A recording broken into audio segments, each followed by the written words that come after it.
Hello, welcome all to the new edition of Knowledge Series. Knowledge Series, which we have initiated at CREDAI MCHI, covering all the latest topics around real estate where all the stakeholders need clarity. This particular webinar welcomes all the stakeholders, right from developers to professionals, consultants, to even personnel from media who are present today for this particular webinar on future of redevelopment, especially in 33.7 and 33.9, in light of the new notification which recently came. So there were a lot of questions which were there from all stakeholders, and we thought of calling an expert speaker to give clarity and clarification with regards to that notification. We are thrilled to have the august presence of our president-elect for CREDAI MCHI as well as CREDAI National, Shri Boman Irani ji. I welcome you, Boman sir, to share your thoughts about the knowledge series and about today's session. Over to you, Boman sir. Hi guys, hello everybody. Welcome Milind. Looking forward to a very enlightening session by you. Very quickly, my message to everybody is going to be that sessions like these are meant to spark your mind and give you a particular direction. I've seen some of the questions that come during a session like this are very particular to a particular issue. That should not be the mindset. We should go ahead and just understand the larger aspects of things, and then of course when required, approach the right professionals for getting getting your particular issue resolved. We've been having a fantastic response to this session, Milind. So people are really looking forward to hearing from you. And 33.7, 33.9 is going to be the heart and soul of development in Mumbai city as of right now. And a lot of our members, I'm happy to say, are pretty keen on being actively participating in this. So with that, I wish you all the very best and look forward to a fantastic session ahead. I'll be listening to you. Thank you. Thank you, Boman sir, for those kind words. And we would acknowledge the presence of President of Central Mumbai Developers Welfare Association, Shri Dharmesh Bhai, as well as presence of the Secretary of CMDWA, Shri Jaideep ji, requesting Dharmesh Bhai to share a few words with regards to today's session. 33.7 and 33.9. Thanks, Arshul. But 33.7 and 33.9 is very close to CMDWA. We have been, yes, taking up a lot of issues on various fronts, more so legally. I won't take much time. I'm very eager to hear to what Milind has to say, because the learnings in 33.7 just don't stop. And I'm excited with the new release that the government has come up on the FSI. So more from Milind, I think. Let's hear it from him. Thank you. Thank you, Dharmesh Bhai, for being present as well as sharing your kind words. I would now request Umang Bhai to introduce our subject matter expert, architect Milind Changnani sir, who would then take forward with the session. Over to you, Umang Bhai. Yeah. Good evening, and it's a great pleasure and honor to have architect Milind Changnani to deliberate on the new 33.7 and 33.9 cluster development regulations. Being a partner of CY Corp, a company which was founded by Milind himself with Jasleen Changnani, as well as YM Vyomesh Rao. So the three of them really make a very good team on design and approvals. We have been good friends. We have seen a lot of developments happening through Milind, more than 250 projects already in the city of Mumbai. And at a young age, he is a very fitness freak personality. I would say that he's one of the architects who enjoys more than 45 days of holidays also in a year, and bees to the mountains and the major rafting locations of the world.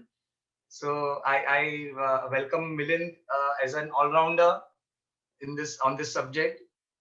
He's professionally on the NAREDCO, co-chairman of the redevelopment committee. He has been on the subcommittee of PIETA, IGBC, on Central Mumbai Developers Welfare Association, CMDWA has been our founding and guiding architect, For Somura, he has been doing a lot of work, and lot of policies which have come in, the reforms in the last 3 to 5 years, especially in the DCPR 2034, thanks to Milind and his efforts, that we are seeing a lot of sustainable development happening in the city of Mumbai. And over to you, Milind. I think you have been expert on this subject, so everybody is desirous to have more time with you. Over to your presentation, and Milind, please. Thank you, Umang, so much. I'm really grateful for the MCHI team, Harshul, Bowman sir, Preetham, and all the members, all the MCHI members present, all the participants present here. It's going to be a very interesting session to analyze the 33.7 and the 33.9 new notification, which was published on 8th of July.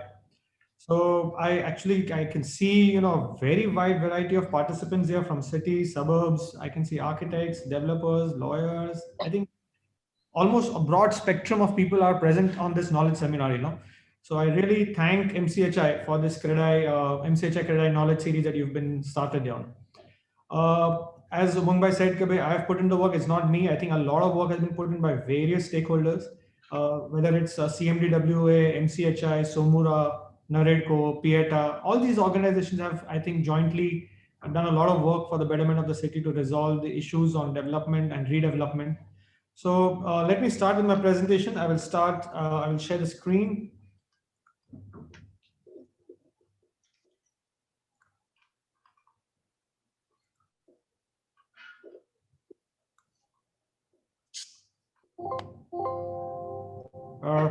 I'm assuming. Sir, just a request to, just a request to all the participants. You all can put the questions that you all have on the chat box, and we will take up and we'll have a detailed Q&A session after sir's presentation. Also, this particular presentation will be shared with all the participants who are there. It will come to your email ID. So feel free to ask as many questions you all want. We are making note of them. You all can ask them as the session continues. Yes, sir. Sorry, over to you, sir. Thank you, Arshul. Thank you so much. So let us discuss about these modified provision notification which came under 37(1) on 8th of July.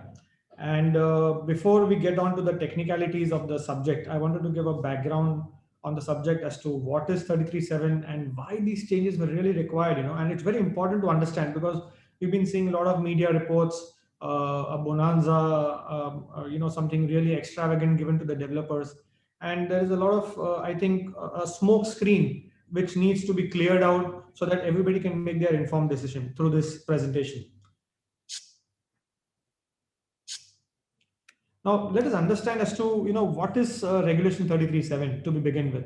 A lot of people come to us and say, you want to redevelop our buildings. These are old buildings. Can we develop under 33.7? So we have to understand that any building, any cess buildings, and what is a cess building? The buildings which are paying repair cess under the MADA Act of 1976, 69 and 71. And the reason why these repair cess was introduced is, because the rents were frozen through the Rent Control Act by the Bedecker Committee in 1968. And thereafter, the MADA was entitled to collect repair cess and repair these buildings. And it slowly realized that it cannot repair the buildings because the income from the cess was much less from the expense of the repair. And that's when they formed the Sukhtankar Committee, and a study group was made under various stakeholders and numerous meetings were held. So let us understand this 33.7 is not born out of greed for profiteering, but it was a necessity for social housing, and it was brought in to bring in social housing to a level where all the stakeholders could benefit after due diligence from all the stakeholders. Then the other kind of structures that can be taken under 33.7 are the societies which pay repair cess. So there are a lot of societies which still continue to pay repair cess can also qualify under 33.7. Then there is something called decess buildings. These are primary buildings which used to pay repair cess, and then they decess. Hello? Yes, also? Okay, I'll continue. These are buildings which used to pay repair cess, and thereafter due to ownership or formation of society, they got decessed, and the FSI for them is only 2.5 and nothing has changed. And there's something, the last categories are buildings of corporation, or you can say municipal tenanted properties. where structures were existing prior to 1969, they also qualify to be redeveloped under 33(7). This scheme has been almost earlier, there were some 19,000 odd buildings, and for the last 30 years, hardly 3,000 buildings have been developed. And we have to understand these buildings were constructed in 1904 to 1920, and they are almost more than 100 years old. Rents are frozen. The tenants have common toilets with a very poor sanitation, very uninhabitable or inhabitable conditions to live in. So this is a very important regulation. A lot of buildings are there to develop. It's a social responsibility also for all the developers to take up this kind of a development, which will improve the cityscape of Mumbai. It will not just enhance the your profit books, but at the same time, it is important a social housing, a social character that we can bring in. Basics of the FSI in 33(7) was, you get FSI of 3 plus something called 5% or 8% or 15% built up area we have to do the rehab was added. Or there used to be a scheme called incentive. Suppose your existing rehab area plus incentive, which is 50% on a single plot, 60% for 2 to 5 plots, and 70% for more than 5 plots, exceeds FSI 3, then it's an incentive scheme. So we have to understand, when this proviso was brought in by the government of Maharashtra, which was rightly brought in at the right time, there is no change of FSI in 3 FSI schemes. There is no change of FSI in these schemes, which is actually 50 to 60% of the entire development. So there was no intent of profiteering or giving bonanza blindly. This was given mainly to incentive schemes where viability was almost negative and it needed to be brought back up. And when we say, the incentive, also the cases, earlier the incentive was 50 to 70%, and now it has been increased from 75 to 100%. So there is a difference of 25 to 30% on an average, more than the earlier provision, and not double. It's quite wrongly misinterpreted that, we've got double benefit, because somebody can't compare 50% incentive scheme with a 100% incentive scheme, because that's not the ratio. A 50% scheme will get today so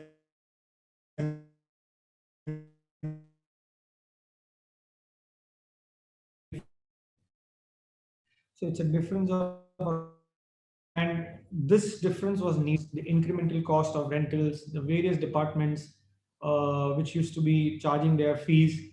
So these high costs were needed. This change was needed to the rules. As rightly, I'm just pointing out again in this slide that there was a very slow pace of development due to poor viability. Tenants were being dishoused because buildings were falling. And it's just as the courts have mentioned recently also, that it's just a disaster waiting to happen. So that was one of the intent. The second intent of this regulation change is to bring in cluster development and promote cluster development, because that's the future. And I am a strong advocate of cluster development. All my clients know that I will strongly, if somebody's got one plot, I will always tell him that bring in more number of plots. You will make a better light and ventilation, better parking, better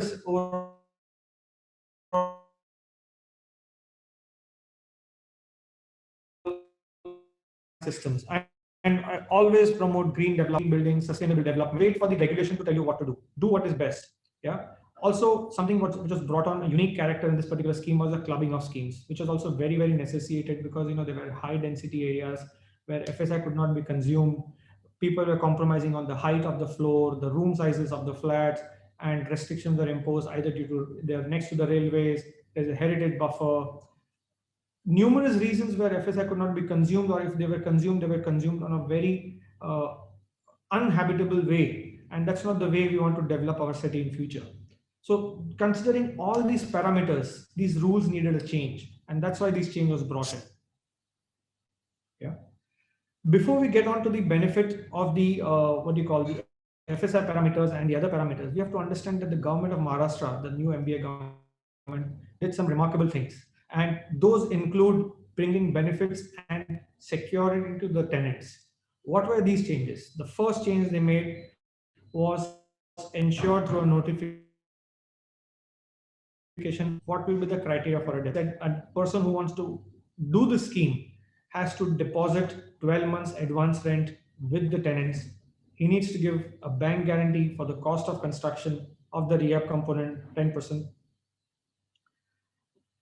in case a building is declared dilapidated and the landlord doesn't want to develop the building, a 6 months notice will be given to him. Thereafter, MHADA can acquire the property. But this particular notification, the second point, is awaiting the president's nod. But once it is there, it will benefit. First right of refusal will always be given to the landlord to develop his property.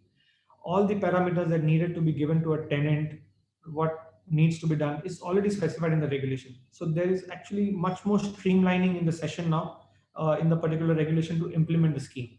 And of course, there were a few more demands that needs to be bring in, which at the end of the presentation, we will highlight as to what needs to be done to bring it much more practical sense. So I think the government has taken the right steps to boost the development, because this is one of the industry which gives the second largest employment. So why not? I mean, we need to benefit the tenants, we need to benefit the landlords, we need to benefit the developers who are entrepreneurs putting so much money into it, and all the stakeholders need to take the city of Mumbai to the next level. Yeah. Now coming on to the technicalities of what was modified in this particular regulation. And slowly I'm going to take you through the simplest part and then the analysis part of the particular regulation or the change that will impact. The first change that was made under the regulation, that is under regulation 33(7) sub-regulation 1, was which are the kind of buildings which need to be developed under. As I first explained in the slide, that there are 4 types: cessed, societies, decessed, and tenanted properties. Now they've added something called buildings which were constructed by MHADA under PMGP. PMGP is Prime Minister's Grants Program, or MHADA which have completed 30 years of age, or which have been declared unsafe by the competent authority. So even MHADA can now develop their own buildings under this particular regulation, which is an important change which will benefit MHADA. I'm surprised. I mean, even MCGM had recommended their own buildings to be considered, and it's not been added. I think it's an errata, or it may be a left out or clarification which needs to bring in, and corporation might do everything in their strength to include that, because it's going to benefit them, and it's not going to be a developer centric. I think they're coming up with a policy to make it more like a tendering process. So they need to develop their schemes and add this change out here. The second change was made under sub-regulation 33(7), sub-regulation 4. Now, earlier when we used to give surplus area to MHADA, as per the regulation, we were supposed to receive 270 rupees a square feet as a cost of construction back. And this was very peanut, but we never got also in most of the cases. But now it's been clarified that the surplus area to be given to MHADA has to be free of cost. So that's a very small regulation, hardly an impact. The main difference will come now under. Now, there was a sub-regulation 33(7)(5), A, B, and C, which dealt with how much incentive and what is the area to be given to the tenants. And the FSI was either 3 or incentive. As I mentioned, for single plot, it was 50% incentive. For 2 to 5 plots, it was 60% incentive. And for more than 5 plots, it was 70% incentive. Now, this has been rationalized.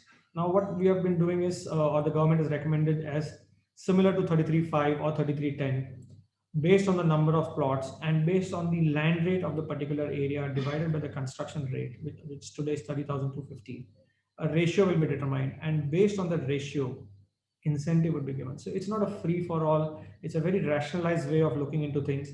In fact, it is still less than what has been offered in 33(10), much less than what is offered in 33(10). So I think a slum development scheme is still more, you can say, has better returns than doing a 33(7) project or a redevelopment or reconstruction project of a legal tenements.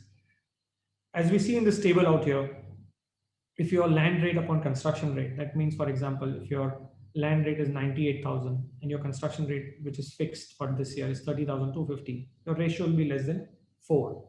Then if it's a single plot, you will get 80% incentive. If it's 2 to 5 plots, you get 90. If it's more than 5 plots, you can get up to 100% incentive.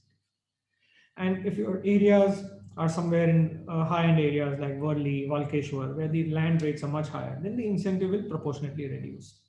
So as you notice that earlier, which was 50%, which was flat, has been modified from 75 to 80% for single plot, 85 to 90% on 2 to 5 plots, and 90 to 100% on more than 5 plots. The idea being you bring in more number of plots, make the scheme more viable, and the difference is only 25 to 30% from the earlier scheme. Now, this is the analysis that, once you increase the incentive, up till now, nobody bothered, there will be MADA surplus. So surplus was never thought in an incentive scheme. Of course, this surplus will not be there if it's only a residential development proposed. This surplus will be worked out only in case of or will be generated only in case of a mixed use development.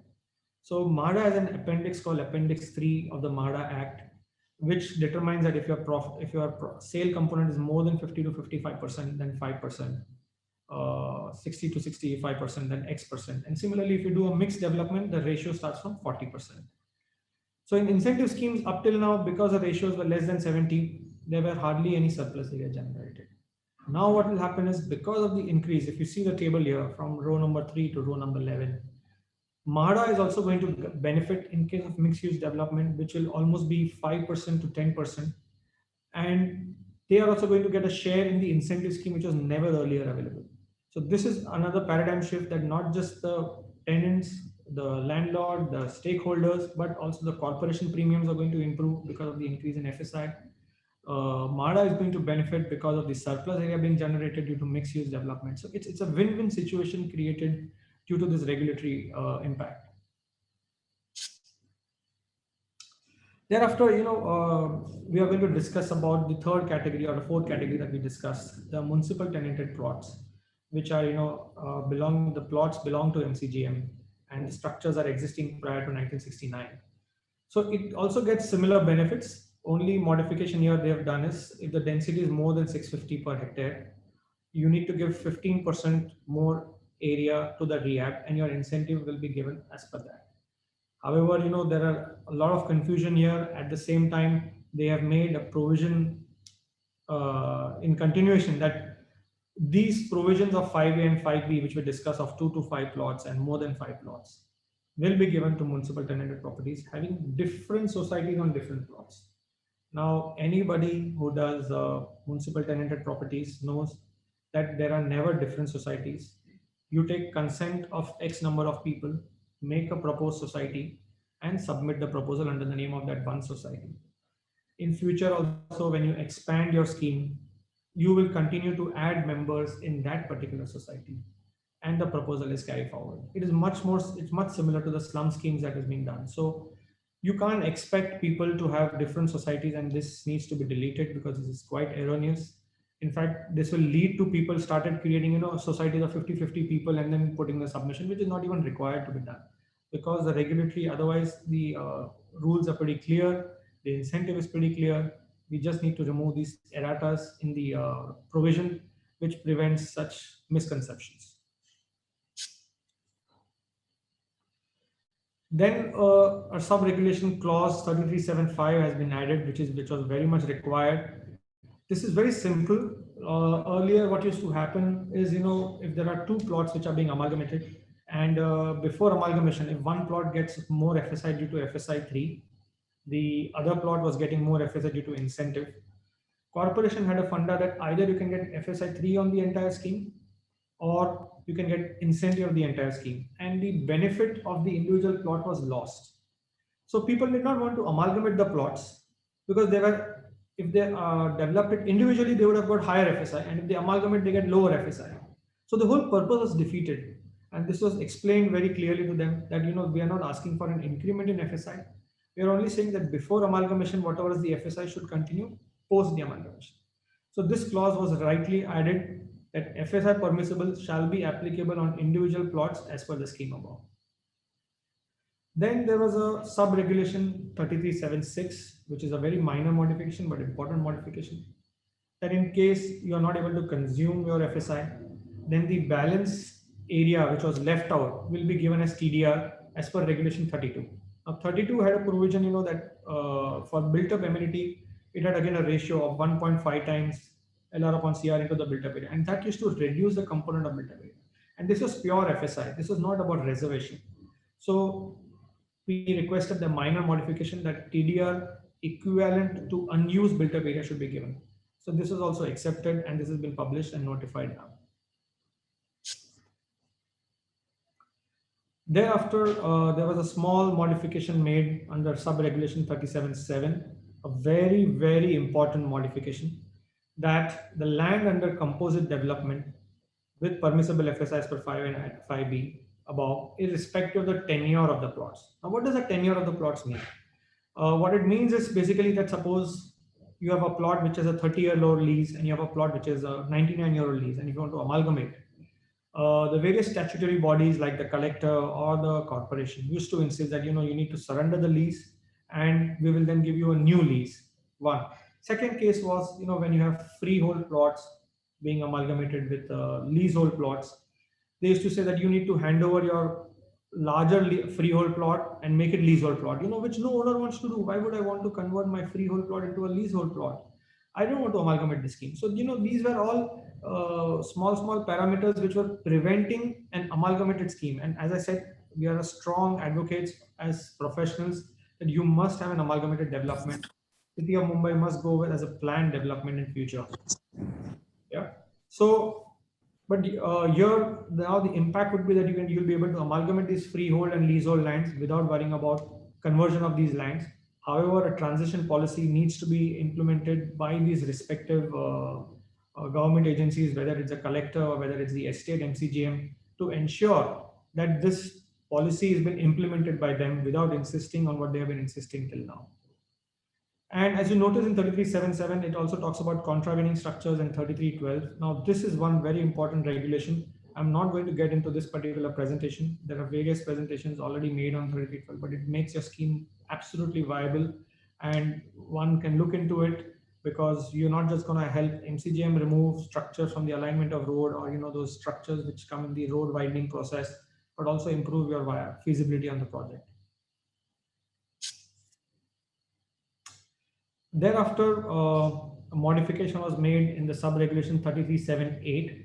Again, this modification is a full of errata in the sense, what does this modification was? You see, in 33.7, the open space deficiency for a composite building and the rehab building was levied at 2.5% of the rate, and the normal premium is 25%.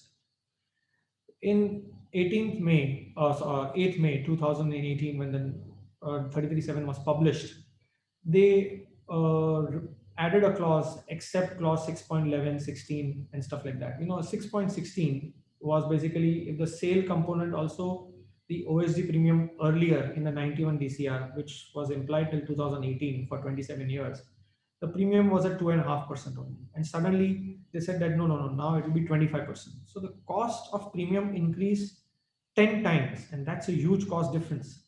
I mean, if somebody was paying 40 to 50 lakhs on a 500 square meter plot as open space deficiency, had to pay between 3 to 5 crores, depending upon the ready reckoner rate. And it is still being implemented. So that was a huge hindrance in the cost of the development, which was to be modified. And it is clearly an error because somebody has just mistyped it from 6.16 to 6.15. And I'm sure the corporation themselves, once we represent through MCHI, Somura, CMDA, and all the PIETA organizations to them, this very soon.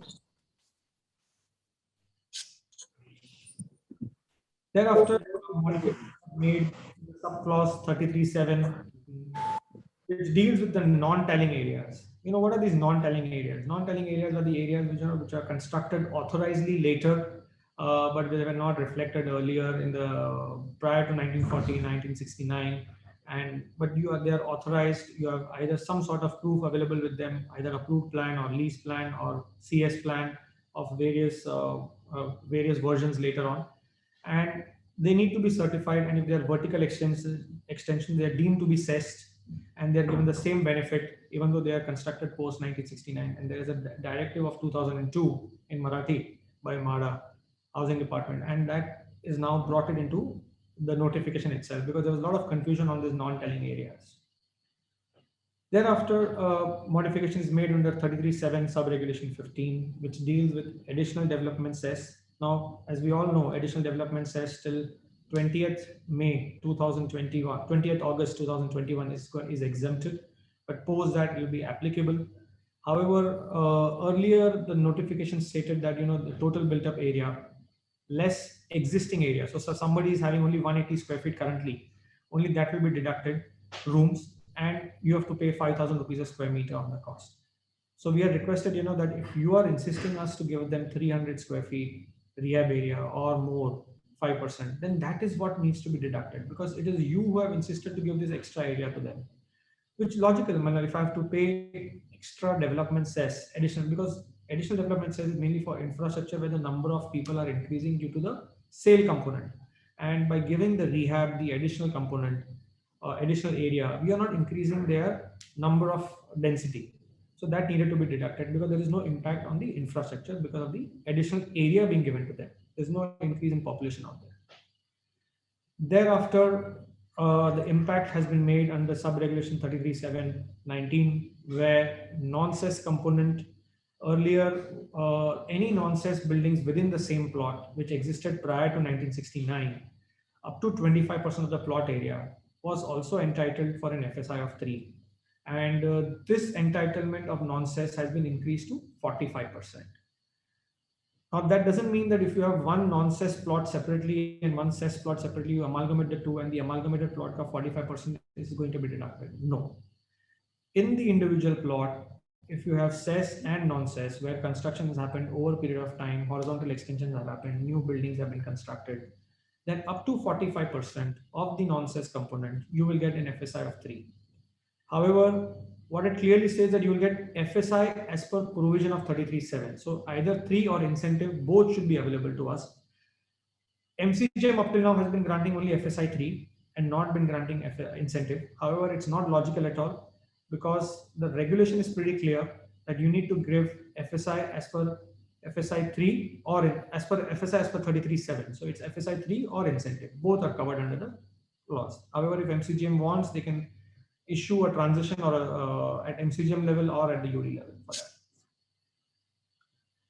Then there is the subclause 10, which has been added, which is very important out here. And there were two key changes out here made, one at the MADA level and one at the MCGM level.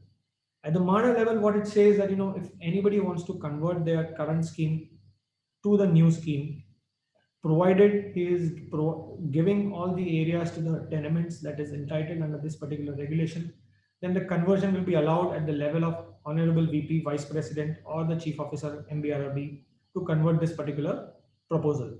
However, if your scheme was of the earlier regulation, which is 2.5 FSI, prior to the 8th May 2018 DCPR 2034 coming into force, and if it's 2.5, you want to convert to 3, your proposal will go to UD housing as per the notification issued on 4th of May 2021.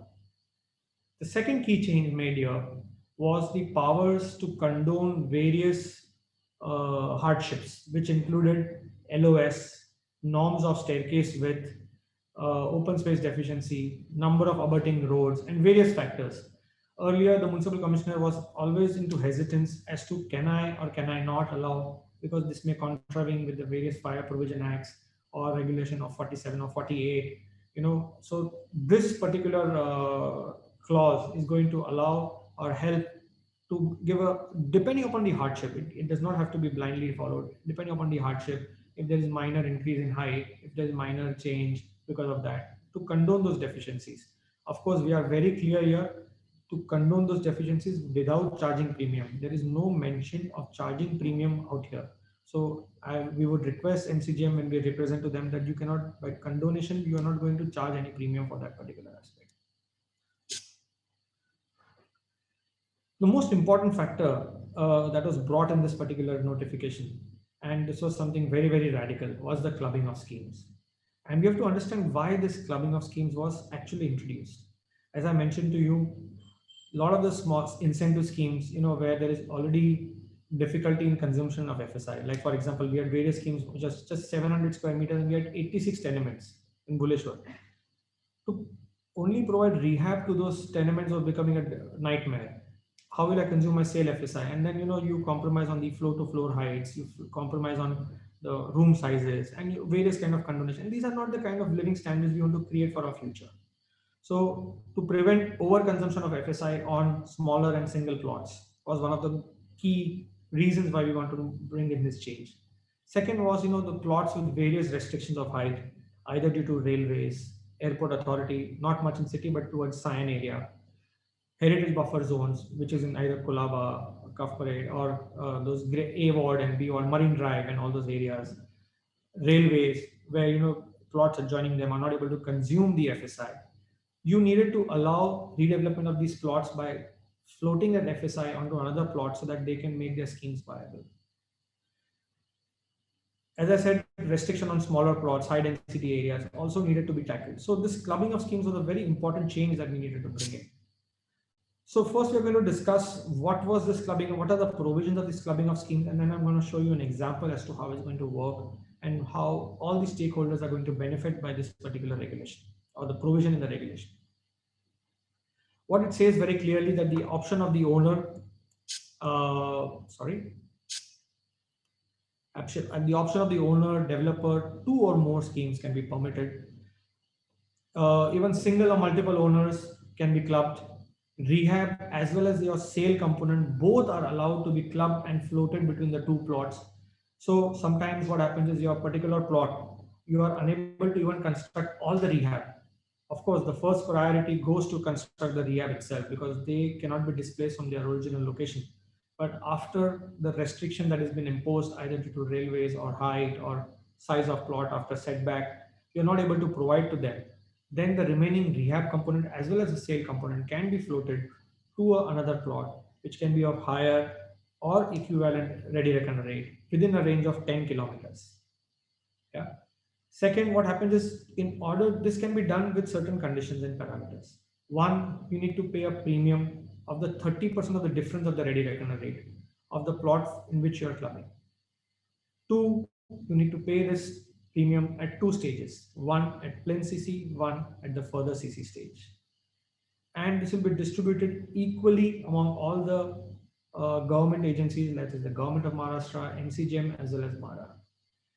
And this will be done depending upon the hardship, which is satisfied by the Commissioner of Mumbai.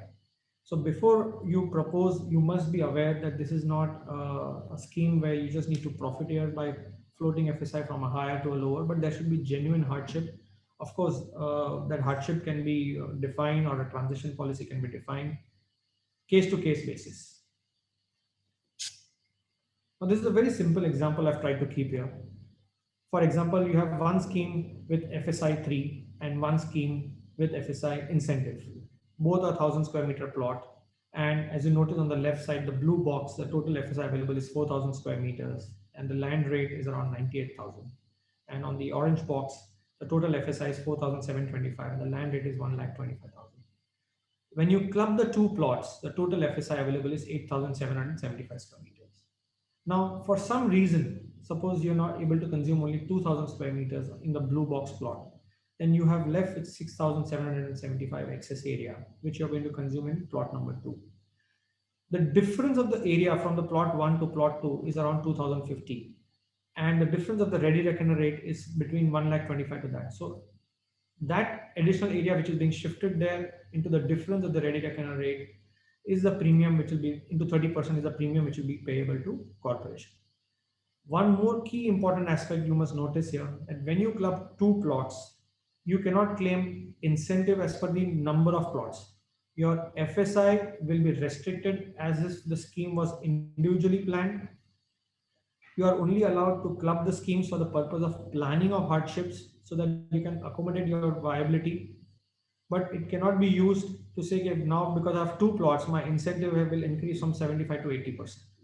So this scheme is very clear in the minds of corporation as well as the minds of professionals that this is used for allowing you to planning of floating of the planning for the purpose of planning and not for any other purpose. Now, just to summarize all the changes that the broad changes that we just discussed on the entire presentation till now. One is to avail the benefit, you need to have the revised NOC from MARA, of course. But what we are going to insist that, if the earlier NOC was issued in the new notification, then only the certification was to be done by MARA, the FSI was to be granted by corporation. So even if you want to insist any specific NOC, it should be as an IRD compliance so that there is a smooth implementation. More number of projects can immediately go into the conversion scheme because there's a deadline of 20th August 2021 on various premiums. and that can be implemented even the December deadline.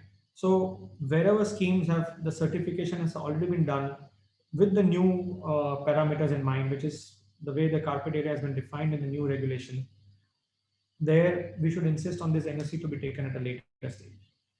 2, wherever the FSI is 2.5 and now being intended to convert into FSI 3, and approval of housing is anyways required. So there the MBR or the NOC will be a prerequisite, because here even during certification, the balconies area will now be added to their carpet area, which was not there earlier.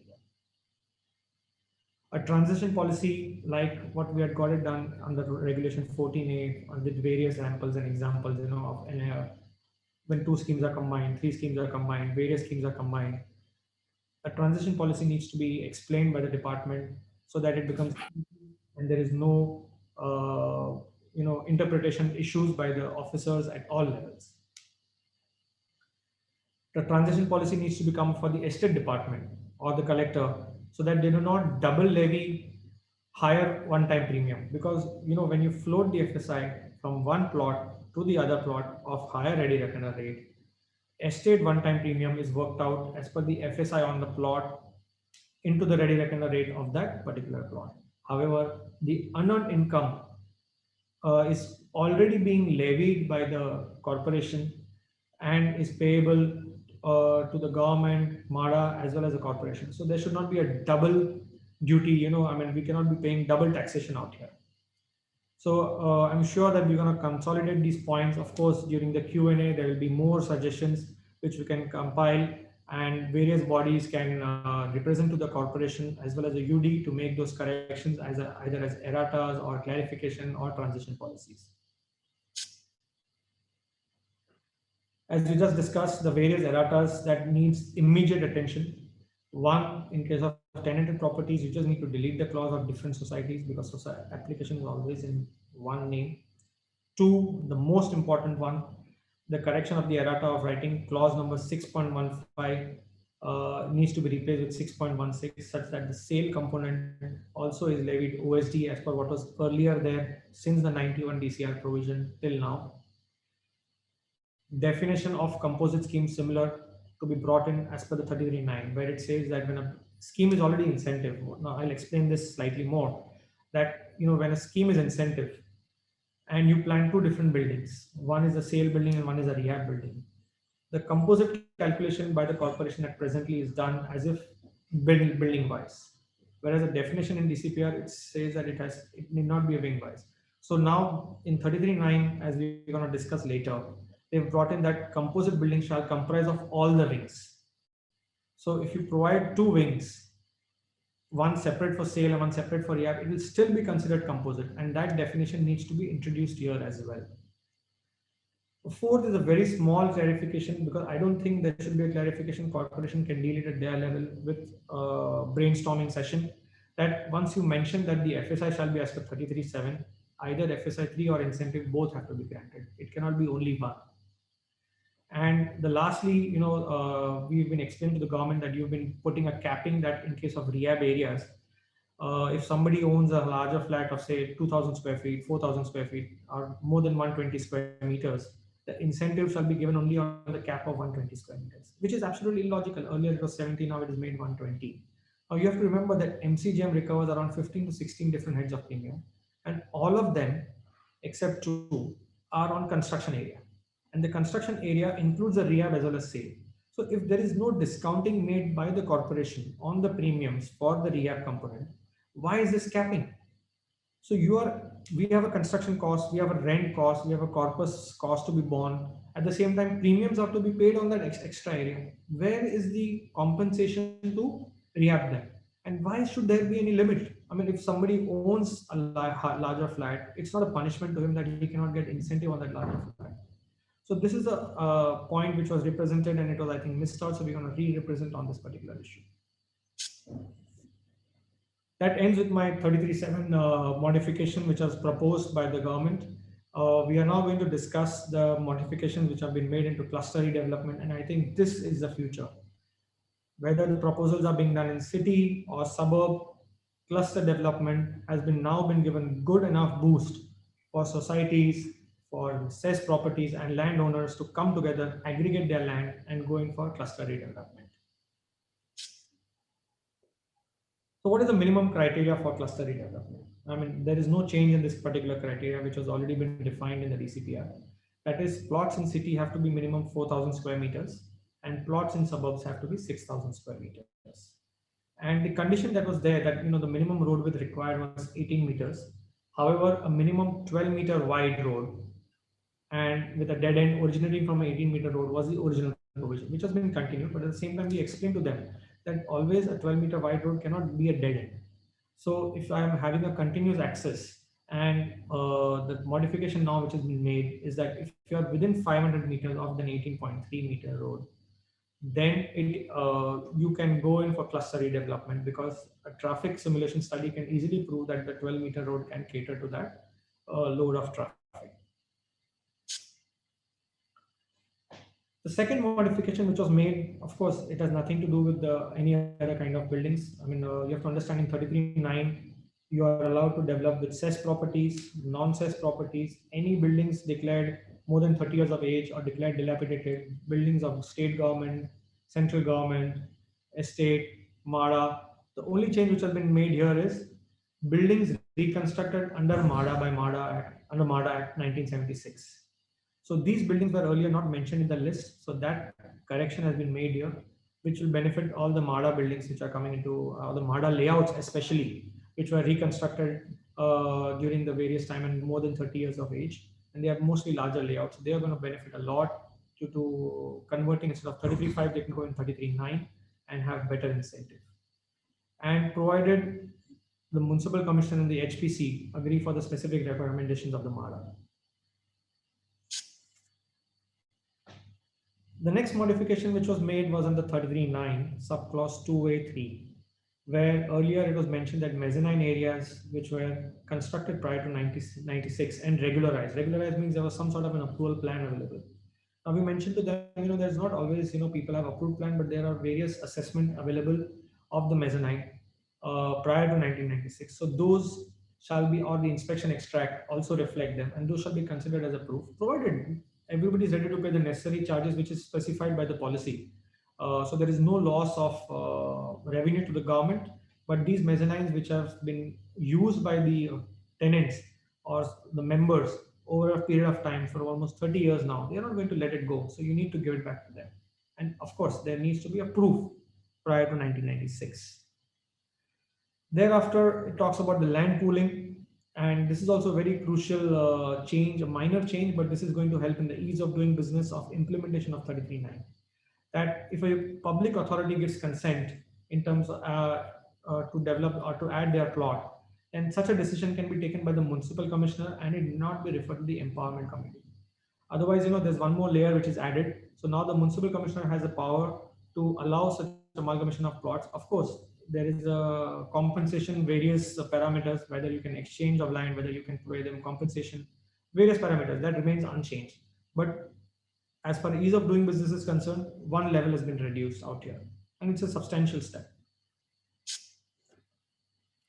Now we're going to get into the more parts, which are going to affect the tenants as well as the sale component. But before that, a small change was made. The consents which were taken under 33(9)(4)(a) was earlier mentioned that it needs to be registered.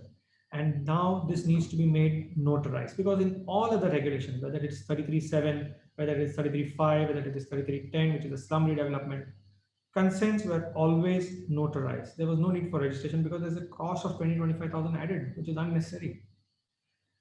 And they are valid legal documents if they are notarized. Now the next crucial change, and which is a very important change now, is under 33(9)(5)(a). Why would tenants, members want to go for cluster redevelopment or aggregate the plots and go for cluster redevelopment? Earlier, the members used to get minimum only 300 square feet. Now they're going to get at least 35 square meters, which is a huge increment. At the same time, if you notice on the right side of my screen, table A, earlier provision and now proposed. Earlier provision, unless your plot is 1 hectare, which is 10,000 square meters, beyond 27.88, only if your plot is more than 1 hectare, you used to give 15% additional area. Now that has been modified, and if you notice, even plots from 4,000 to 5,000 square meters will get 10%, 5,000 to 1 hectare will get 15%, and it goes all the way to 35%. This is a huge jump for all the members and tenants, whether doing redevelopment in societies or suburbs or city, to go in for cluster redevelopment, because you are going to get more area for compared to any other schemes that you are doing today. And this is the future. This is the future for not just for you, but also for the future of the development of the city. So table A is a provision which has enhanced the entitlement to the RIAP substantially. Thereafter, let's come to the incentive. The incentive earlier, if you notice on the left-hand side, first, if your LR upon CR ratio, as I explained, is land rate upon construction rate, was 55% for a plot up to 1 hectare. Now, if you notice, if I joined 2 to 5 plots under 33(7), I used to get 60% incentive. If I joined more than 5 plots, I used to get 70% incentive. And those are plots, not generally 300 to 500 square meter plots. If I amalgamate also, it never used to be 4,000 square meters.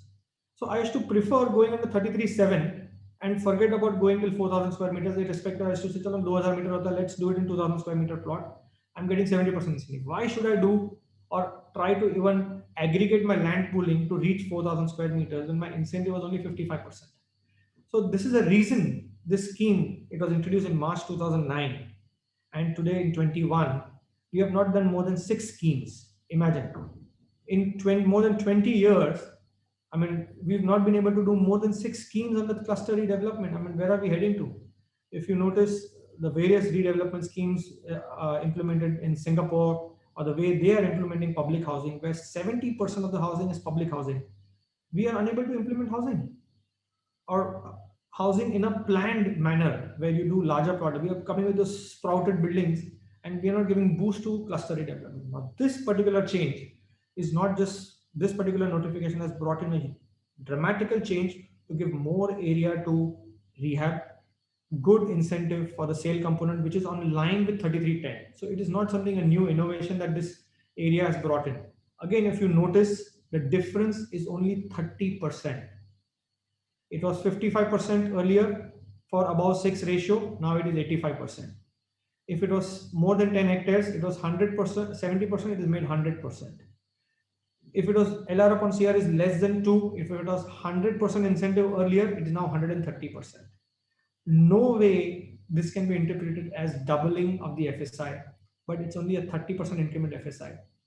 You have to understand that this is going to be the future of development, where everybody would want to aggregate their land, bring in at least 4,000 square meters in cities, 6,000 square meters in suburbs, and go for this kind of development. If you don't do, you are the losers, not anybody else. Then under sub-regulation 33(9), this is actually, I don't know what was the purpose of this, but it says that earlier NR allowed was 30%, has been enhanced to 50%. However, what I see that if you have a meter road, you can convert the entire component into NR. I mean, if I'm allowed to convert commercial development on 18-meter road on regular development, why would I not be allowed on a 33(9) provision? So this probably is a provision where in 33(7) was more critical, where even on lesser road widths, you are allowed non-residential to make the schemes viable. Whereas in 33(12), if you're having 12 meters road, there are certain uses permissible. If you have 18 meters road, almost all the users permissible, and the entire sale component could be taken into there. So I'm sure you can represent to the corporation that if regulation 34 can be employed, it doesn't have to be referred to 50% as a restrictive measure. It can be done 100% as a non-residential measure if somebody wants. Then there was a modification made in the regulation 33(9) 13.4. You see the front open space insisted from an 18-meter road was 3 meters. Now, because they are going to allow you from a 12-meter wide road, in case of future widening of the road, they want to make you leave an open space of 4.5 meters.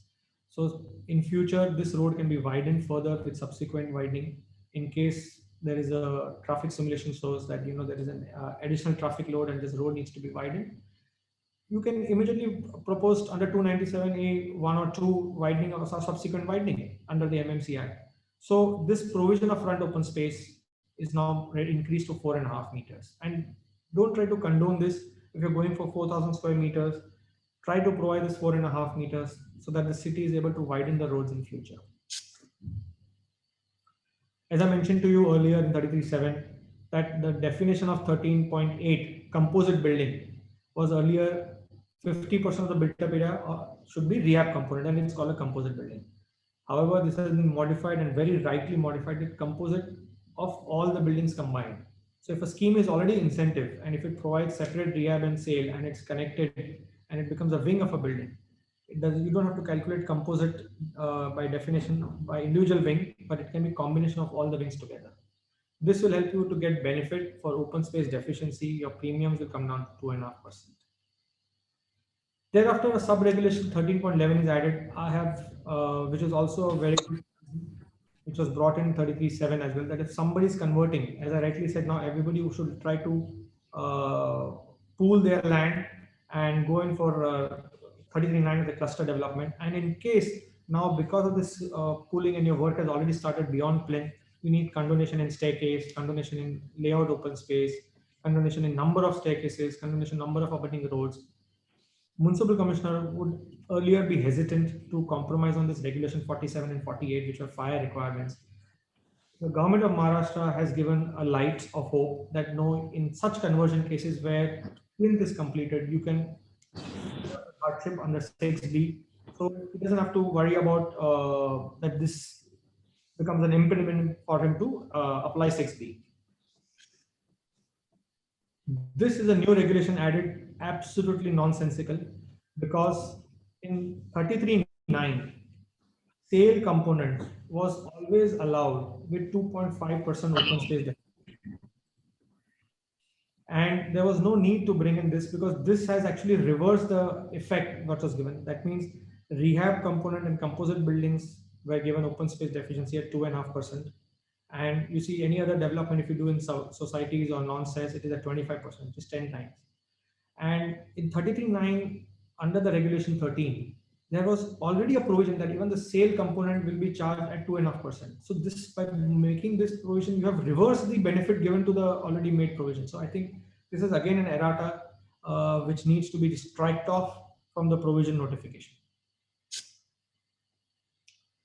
This again, 33.19.20 is a small change where earlier the high power committee used to insist on additional amenities in addition to either the reservations or the designations you were supposed to provide, say a police station or school or something like that. Or now they've added 2 more categories. If MCGM insists that I need more PAP, for example, the number of rehab components or the PAP required as per the road widening or for whatever reasons in that particular zone, the MCGM needs more PAP, then they will be considered towards rehab.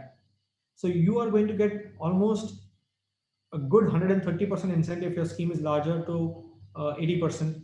So this is a win-win situation for both, where whether it's a 4 FSI scheme or whether it is a incentive-based scheme, by providing more PAPs or rehab and resettlement, RNR stands for rehab and resettlement, even a developer is going to benefit because the incentive is increased substantially.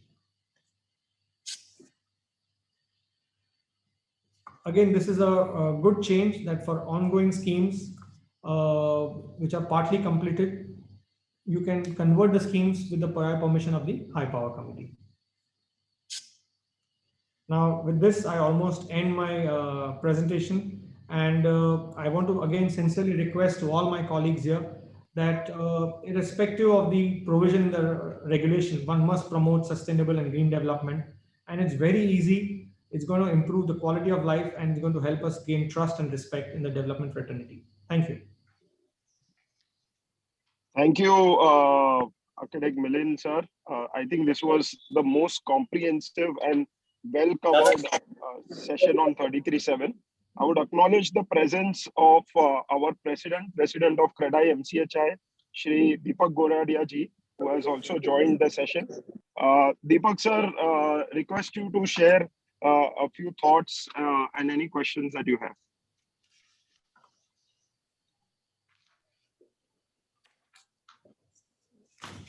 My apology of joining a little late. It is definitely, I'll be, whatever is being discussed, I'll be studying the things from your recorded thing. But 33.7, 33.9, redevelopment in Island City. It is something a need. We have a 19,000 plus old dilapidated building, and every year in the monsoon we foresee the unfortunate incident, and projects are not getting viable because of various reasons of higher premium and less incentive area. Now government has come up with a little improved version of this notification, which was issued last week.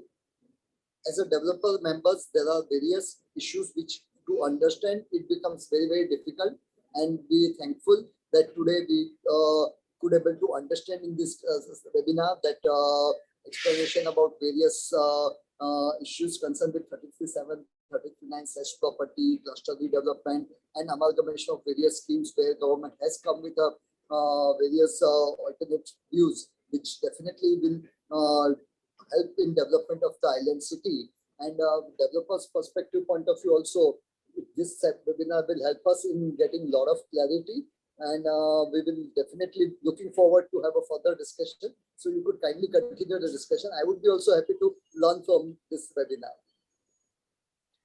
Thank you, President, for those kind words, and thank you for your presence. I would request our Honorable Secretary, Shri Pritam Chivukula ji, to share his thoughts. Pritam ji also develops projects in 33.7. So we would like to hear your take on what has happened. The entire CY Corp is a handsome group of knowledgeable people. Milind, Yomesh, all of them are. Let me not be between the participants who have questions and the most knowledgeable people on this forum. And obviously, we are very grateful to Milind to share his knowledge to this forum. Thanks for Umang for also co-chairing this with you. Thank you, and I look forward to the question answer session. Lastly, before we begin our Q&A session, which will be moderated by Umang Bhai, I would also acknowledge the presence of our managing committee member, Shri Binita Dalal. Rustamji Group also extensively does 33.7 projects. Binita, you could share your thoughts, any questions that you have for Milind sir, feel free to ask, please. No. So Milind sir, thank you so much. I think your entire webinar and presentation was so informative. I don't think anyone could have decoded better than you. And absolutely a pleasure to hear you and see all the details in such simplicity for everyone. And look forward to the Q&A.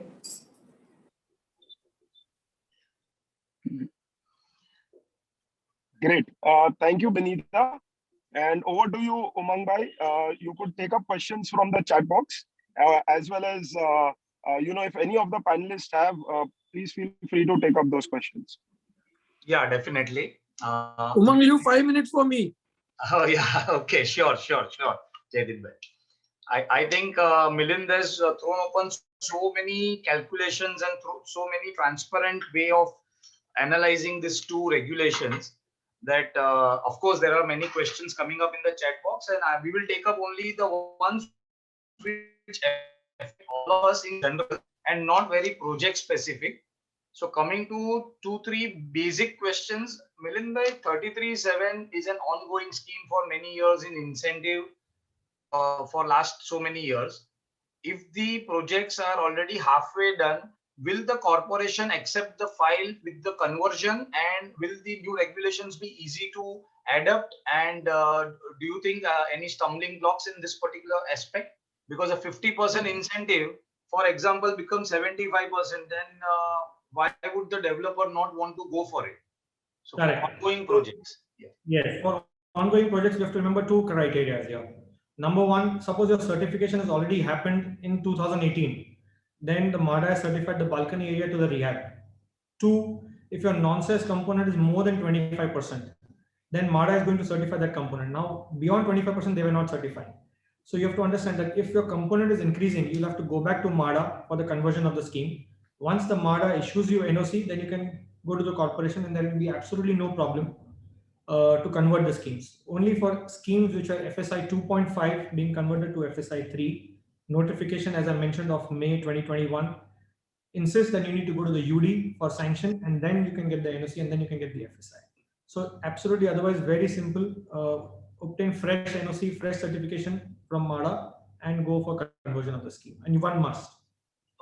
And in the same aspect, if the surrender of surplus area, that percentage might increase, because as the sale component would increase, the surrender area of MADA surplus could increase.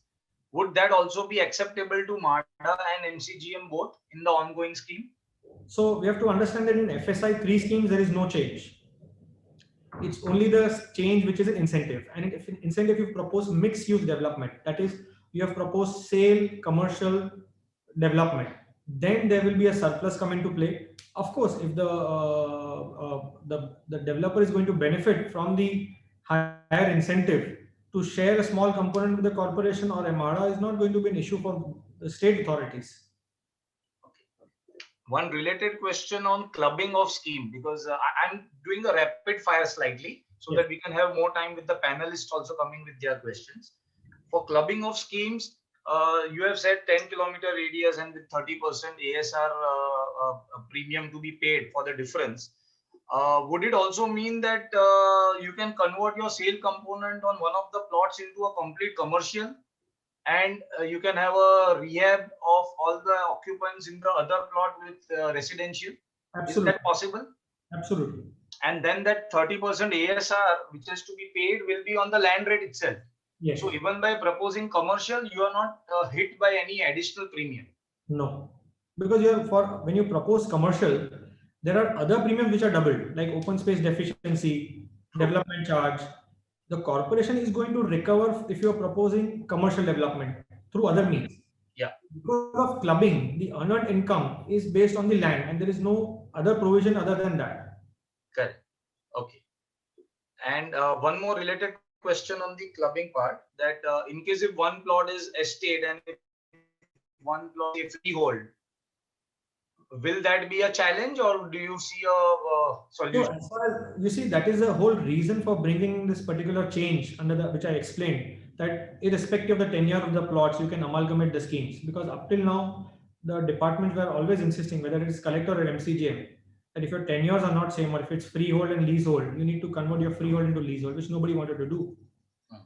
Now, this regulation allows the department to implement a transition policy to bring in the effect of what we are talking about. So there will be initial hurdles, because it will not go down well so easily for a department to implement something which has been going on for so many years. But this has opened the doors to bringing in a policy to do that legally. Okay.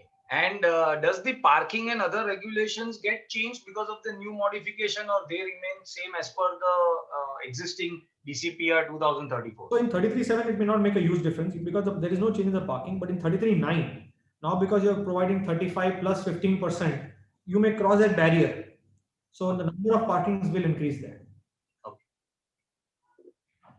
Some of the other questions coming on the chat box was one request that Milind, everybody has liked the presentation, and if this can be shared to all our esteemed members and delegates on this particular panel. And this already declared that he's going to share the presentation with all the members. Yeah. Thank you. I think Deepak bhai, Harshul, you can also take some questions. Jaideep bhai wants to take a couple of questions. Yeah. I think over to you, Jaideep bhai. Please share your thoughts and whatever questions you have. Thank you, Harshul. Thank you, Umang bhai. First question is Milind 33.9. The basic area they have moved to 35 meters. Yes. That means if a tenement is of say 250 square feet, you need to first give him 35 meters, then 15% incentive if the plot is above 5,000 meters. You convert it to built up, and then you calculate fungible on that. So a 250 square feet flat can land up to 700 square feet. Yes. Is my interpretation right? Absolutely right. But in that case, I mean, why is the fungible not considered in the base area? Because that also we are giving it. Well, you see, in terms of fungible, it is very clear on the 31.1. The fungible you are giving to them, the fungible you are getting into yourself also. So incentive on fungible is not part of the regulation right since beginning. Both are getting fungible independently. So you can't claim incentive on fungible. No, not incentive on fungible. Where you say base area of 35 meters, on that base area, why is fungible? If I'm giving fungible, would that be considered in the base area? No. So I need to first give 35, then And 15, 15. whatever additional area. Yes. Then after that, I need to calculate built up and then the fungible part. Yes, because 35 and 15% are compulsory to be given. Fungible is optional. It is may. You may give fungible. If you don't give, you cannot utilize for sale. It will remain as a deficit in the entire scheme. Okay. My second question is on the certification in 33(9). Is MADA supposed to certify the tenements? If it's Yes. a society still? Yes. So you need to go to repair board for every certification of tenement, but they don't issue any NOC. They are just going to certify. Then why society certification should be accepted? Yes. MADA has no role to play. 33(9) plan approvals is with the PP department of They BMC. have more experience in certification business because of 33(7). And corporation doesn't have the resources. Corporation will do only for their own buildings. Whereas for all other buildings, MADA is supposed to certify. Okay. Third point is in 33(7), if there is 3 FSI, we get a clubbing of 33(12)B, we can go for another scheme additional to it. Now, if there is an incentive plus 3 FSI scheme, in incentive, of course, I'm crossing the limit of 4 and 5 FSI. But in 3 FSI plot, which is a part of the whole scheme, can I again claim 33(12)B in that plot for the only the 3 FSI plot? Let us distinguish this into two parts. One, is it amalgamation of the scheme or is it clubbing of scheme? First, Amalgamation. 2 plots are amalgamated with different things. so if it is 2 plots which is amalgamated, then the FSI is calculated on the total plot also. So one plot Okay. can be incentive, one plot can be 3 FSI. FSI. Yeah. But for 12B or 12A, it will be the net plot into 4 FSI. If it is Okay. clubbing of schemes, Jaideep bhai, Hmm. where they are very clear that the FSI will be as per the individual plots. The And clubbing, for the purpose of clubbing planning. can be at the same location also. You can consider it as clubbing.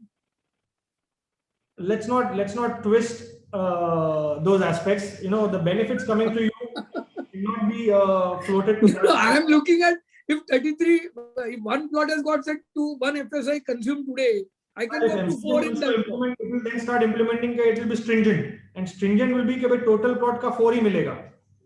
Then 33(7) का वो incentive हाँ, मिलेगा. so don't get into that direction.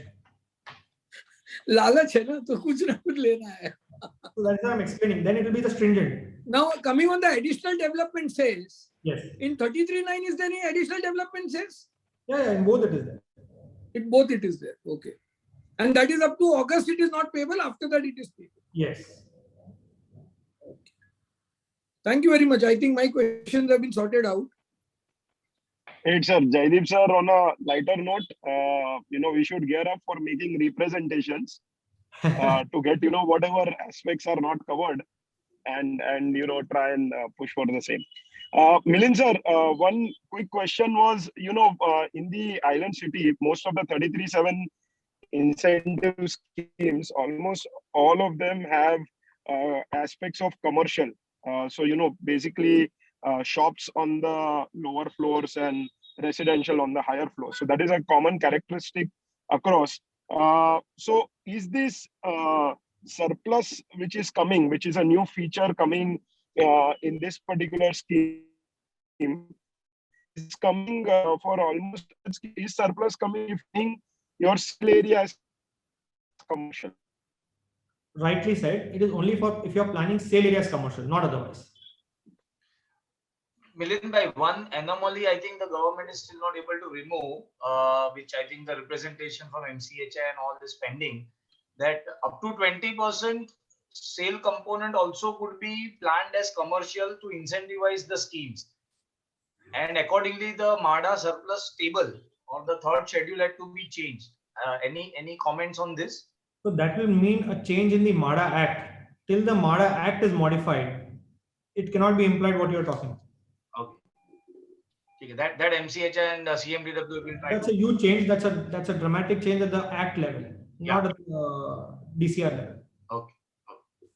No, but Milind sir, with regards to 33(7) island city incentive cases, where there are already commercial shops downstairs, and we are merely rehabilitating those commercial shop tenants, still MADA surplus will come into play. No, Harshul, again, I think the same question you're asking again. If it is rehab commercial being proposed in the scheme, there is no change in surplus. It is not called a mixed use development. It is only when you propose sale as commercial, it is defined as a mixed use development. Great. So there is one question around clubbing. Ms. Anjali Pandit has asked this question. Can 33.7 and 33.19 clubbing be done? No. Okay. In fact, the clubbing of schemes is only for the FSI within the 33.7 component. Suppose you are combining 33.7 in your individual plots. You have either 33.7, 33.19 or 33.7, 33.12. The FSI which you intend to float should be from the component of 33.7. The 33.19 or the 33.12 FSI you must consume on the same plot. The 7 component FSI you can float. So you have to be very sure what you are writing in your application to float which FSI. Also, there is one question by the participant when we are doing this using this floating FSI, which is now available due to hardship concerns. Is there any restriction as to how much FSI can be loaded on the receiving plot? No, there is no restriction. In fact, let me tell you, suppose one of your plots is only 200 square meters and after setback is becoming 100 square meters and you're not able to construct anything and you want to convert entire full FSI of both the plots onto one plot, that is also okay. But won't that cross the maximum permissible levels possible on one plot? So let me explain how this will work, Harshul. Whenever you do clubbing of schemes, it will be treated as a part of a layout. Suppose when you do layouts in the earlier suburbs, like say various Ruya Park, Mittal Park, when you made those layouts and you made it plotted, the FSI, whenever you have to redevelop, is referred back to the layout because the FSI belongs to the layout. So this will be treated as a layout. FSI is part of the layout, and you can construct one building or X building here and the Y building there, irrespective of the which area you've been consumed with. The total remaining same.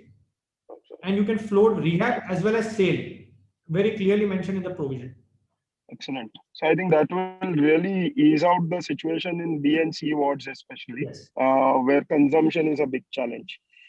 Harish, I would now request you to, we can take up some live questions, 4 or 5 live questions, after which we will conclude with this session. So participants can raise their hand and they would be given an opportunity to, ask question live to our subject matter expert. Sure. Also, we would like to acknowledge the presence of Yomesh Rao, Secretary. Oh. Welcome, Yomesh, sir. Thank you so much. Milind is there, so it's wonderful to see my partner there. Great. With Milind and Yomesh, you see clubbing and you see amalgamation both. So both regulations can work well. Yes. The knowledge of Milind and Yomesh both are wonderful, and really our members have great understanding after this today's session. Yeah, I should continue. Thank you, sir. Absolutely.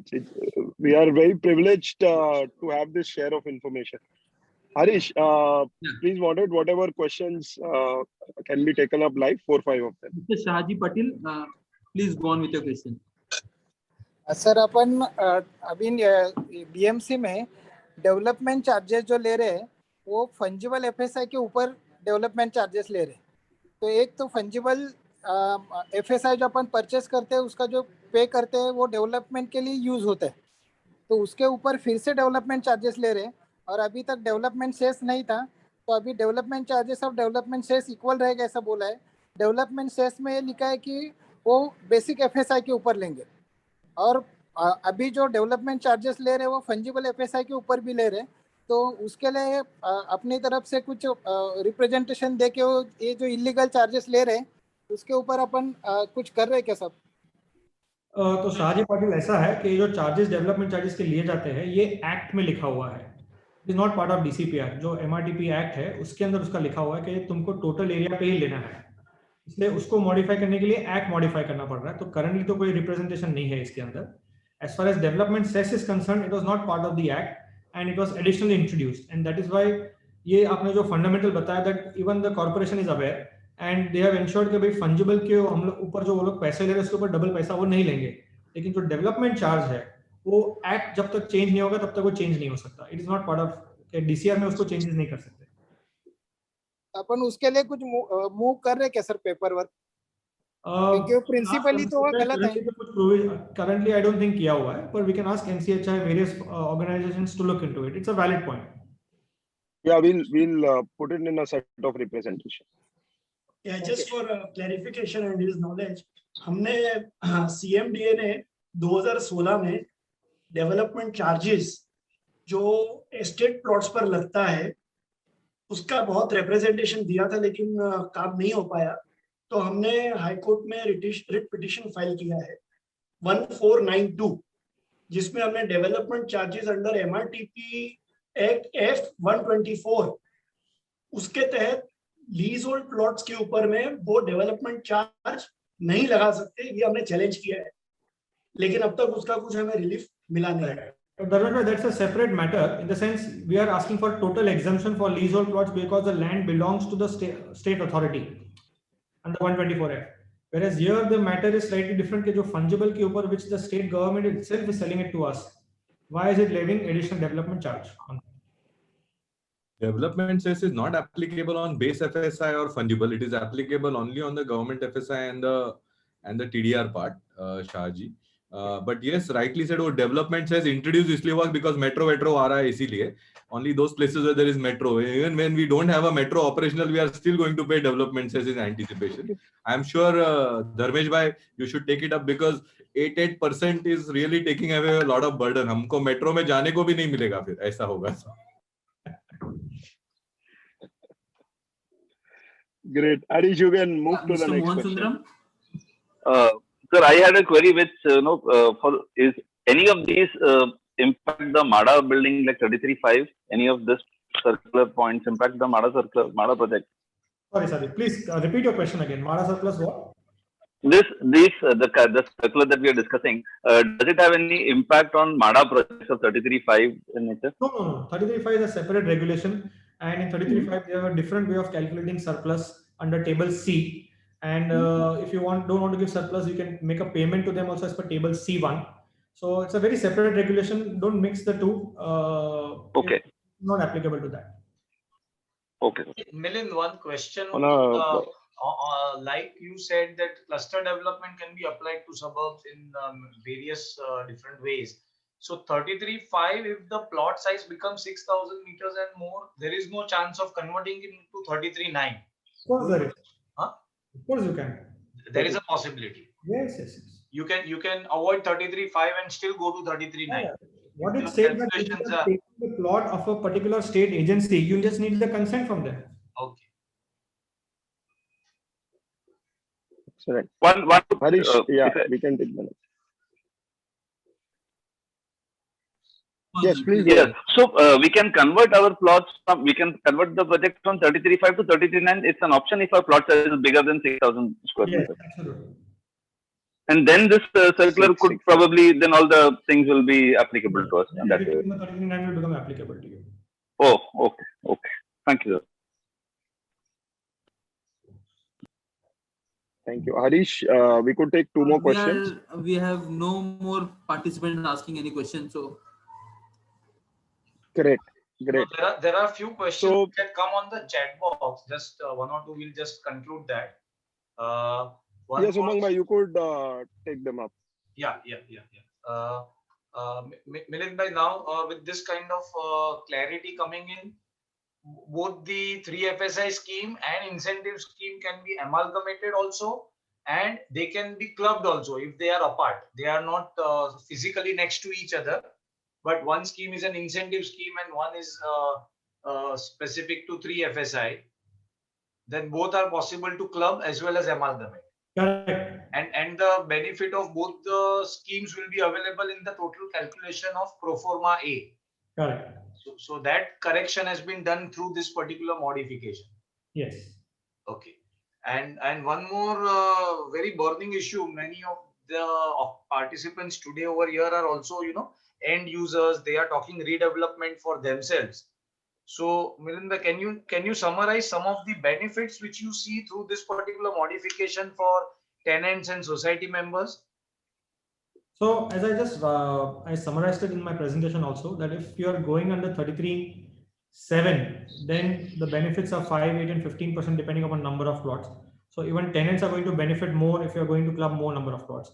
However, if you are able to amalgamate such that you are able to get 4,000 square meters in city and 6,000 square meters in suburb, the minimum area will increase first shot from 27.88 to 35, second 15% additional entitlement, and then the fungible.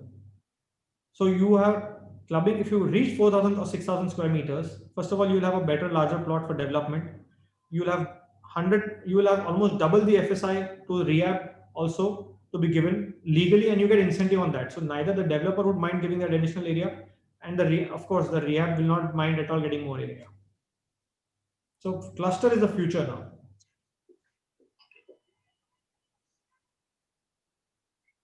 Great. I think I would request Umang Bhai to propose a vote of thanks. This has been a great session, and we would definitely share the recording as well as the presentation with everyone for future reference as well.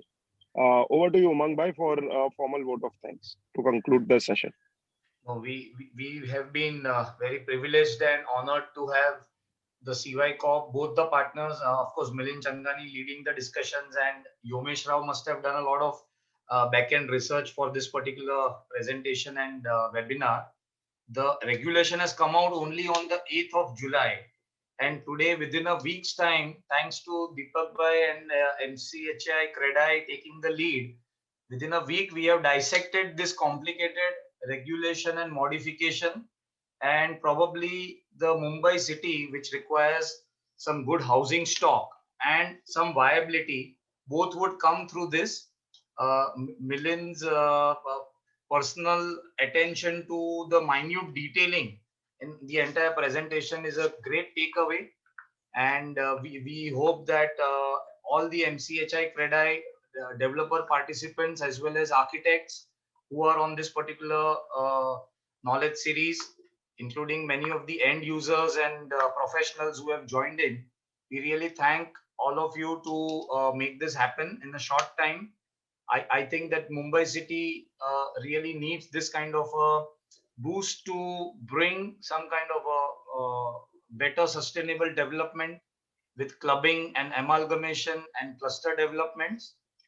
And we really thank MCHI CREDAI, the national team, as well as the Maharashtra team to take the lead in dissecting such a complicated modification within the 7 days of its publication. We really thank all of you. Thanks all the delegates and participants to make it happen. More than 1,000 registrations were recorded, and I think the participants have been more than 500 to 600 each time. Thanks a lot. Thanks, Deepak Bhai. Thanks, Harshul, Dr. Harshul taking the lead. Yeah. Thank you, everyone. Thank you, Umang Bhai. Thank you, everyone. Before we Milind close, Bhai. Milind sir, you can have a look at the chat box. There are great comments for the session. It's very encouraging feedback. Thank you, President, for giving this opportunity to all the participants. Thank you, Milind ji. Thank you. Thank you, everyone. Everyone, thank you. Thanks to everybody, even at the Secretariat, Harish and all. Yeah, thanks a lot.